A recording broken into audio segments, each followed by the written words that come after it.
Hello बच्चों, chapter 16 light शुरू कर रहे हैं। आप बहुत अच्छे से पढ़ चुके हैं। क्लास 7th में भी रिफ्लेक्शन ऑफ लाइट आप पढ़ चुके हैं, प्लेन मिरर आप पढ़ चुके हैं, कन्वेक्स और कॉन्केव मिरर आप पढ़ चुके हैं। तो उसी से रिलेटेड, उसी को आगे बढ़ाते हुए ये चैप्टर है। आप जानते हैं कि आप डार्क रूम में ऑब्जेक्ट्स को नहीं देख सकते हैं। You must have a light to see the things. ठीक है, तो इसका आंसर कि व्हाट मेक्स थिंग्स विजिबल, इसका आंसर है कि लाइट की वजह से ही हम ऑब्जेक्ट्स को देख पाते हैं। It is that light that makes things visible. Laws of reflection में आते हैं। तो जब रिफ्लेक्शन के लिए हम एक सिंगल बीम को जब डालते हैं मिरर के ऊपर, बीम ऑफ लाइट को जब हम डालते हैं, बीम ऑफ लाइट के सिंगल पार्ट को हम कहते हैं रे ऑफ लाइट को जब हम डालते हैं, तो जो हमने डाली है उसे कहते हैं, जो स्ट्राइक करती है उसे कहते हैं इंसिडेंट रे। और जो स्ट्राइक करके वापस ये जो आती हुई दिख रही है इसे कहते हैं रिफ्लेक्टेड रे। ठीक है, तो ये आपका मिरर है, ये यहाँ से जो रे ऑफ लाइट जा रही है इसे कहेंगे इंसिडेंट रे, और ये जो स्ट्राइक करके वहाँ से वापस आ रही है बैंड होके, रिफ्लेक्ट होके, इसे कहेंगे रिफ्लेक्टेड रे। तो ये जो लाइट यहाँ से जाके रिफ्लेक्ट होके आ रही है इसी को कहते हैं रिफ्लेक्शन। ठीक है,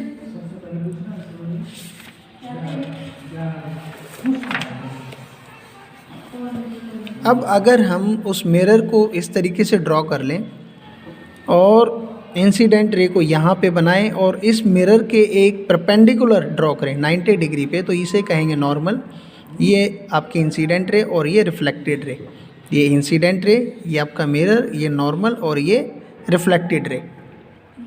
ठीक है, तो आप जब अलग अलग, और इसे कहेंगे एंगल ऑफ इंसिडेंस। ये वाला एंगल जो है आई से डिनोट करेंगे एंगल ऑफ इंसिडेंस, और इस एंगल को कहेंगे एंगल ऑफ रिफ्लेक्शन।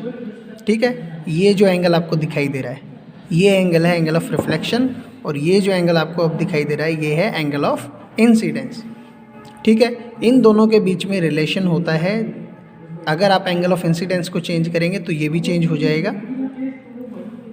तो फाइनली जब हम कई एक्सपेरिमेंट करके देख सकते हैं, करें, तो फाइनल जो डिसीजन ये निकलता है that the angle of incidence I is always equal to angle of reflection R। ठीक है, तो ये पहला लॉ है, लॉ ऑफ रिफ्लेक्शंस का, कि जो एंगल ऑफ इंसिडेंस है वो एंगल ऑफ रिफ्लेक्शन के बराबर होता है। दोनों एंगल अप्रॉक्सीमेटली इक्वल होते हैं in case of plane mirror, जब हम प्लेन मिरर यूज़ कर रहे होते हैं। ठीक है, तो ये जो लाइन है इसे नॉर्मल कहते हैं, जो बीचों बीच 90 डिग्री पे, 90 डिग्री टू द मिरर जो हमने ड्रॉ करी है इसे हम नॉर्मल कहते हैं। ठीक है,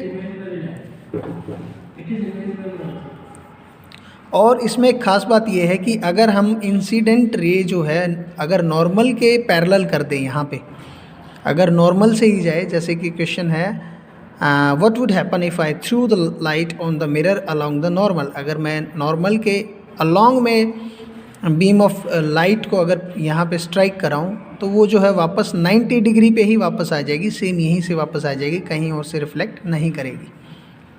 ठीक है, अब सेकंड लॉ की तरफ चलते हैं। सेकंड लॉ कहता है कि आप देख सकते हो ये सारी की सारी इंसिडेंट रे, नॉर्मल, मिरर और रिफ्लेक्टेड रे सारी की सारी एक ही पेज के ऊपर ड्रॉ की हुई है हमने।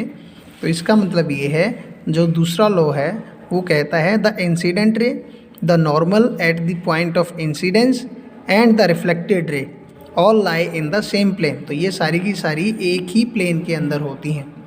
ये इसका दूसरा लॉ है। ठीक है, अब बात आती है, आपने 7th क्लास में पढ़ा था कि प्लेन मिरर में और क्या क्या फीचर्स होते हैं, क्या कैरेक्टरिस्टिक्स होती हैं। इमेज जो बनती है वो इरेक्ट बनती है, इमेज याद होगा आपको। इमेज इरेक्ट मतलब सीधी बनती है, सेम साइज़ की बनती है, और मिरर के आपका ऑब्जेक्ट जितना बाहर है, जितने डिस्टेंस पे, मिरर के उतने ही अंदर इमेज बनती है।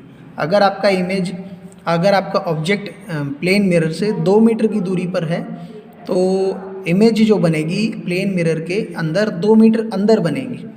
अगर ऑब्जेक्ट 1 मीटर पे है तो इमेज भी 1 मीटर अंदर बन जाएगी, सेम डिस्टेंस रहता है। और इसको स्क्रीन पे नहीं ले सकते हम। ठीक है, क्योंकि जो प्लेन मिरर है वो कैसी इमेज बनाता है, वर्चुअल इमेज बनाता है, इसको हम स्क्रीन पे नहीं ले सकते। तो आपको ये बताने से याद आ गया होगा, आई होप। लेकिन उसमें एक और ख़ास बात थी कि जो इमेज थी उसका लेफ़्ट का राइट दिखाई देता है और राइट का लेफ़्ट दिखाई देता है। अपने एम्बुलेंस वाला जो फिगर है याद आया होगा कि एम्बुलेंस के ऊपर एम्बुलेंस की स्पेलिंग उल्टी लिखी रहती है। यहाँ से शुरू करते हैं AMBULANCE, ना कि यहाँ से AMBUL। इस तरीके से ना शुरू करके वो उल्टी लिखी रहती है, ताकि जब सामने जो एम्बुलेंस के आगे जो कार चल रही है, व्हीकल जो भी चल रहा है, जब उसके मिरर में देखे ड्राइवर तो उसको एम्बुलेंस सीधा लिखा हुआ दिखाई दे। ये प्लेन मिरर की प्रॉपर्टी होती है कि वो मिरर जो है ऑब्जेक्ट्स के लेटरल इन्वर्जन कर देता है, लेफ़्ट साइड को राइट में दिखाता है और राइट साइड को लेफ़्ट में दिखाता है। ठीक है बच्चे, तो आज के लिए इतना ही है, बाकी हम नेक्स्ट वीडियो में करेंगे। पढ़ाई करते रहें। Bye bye.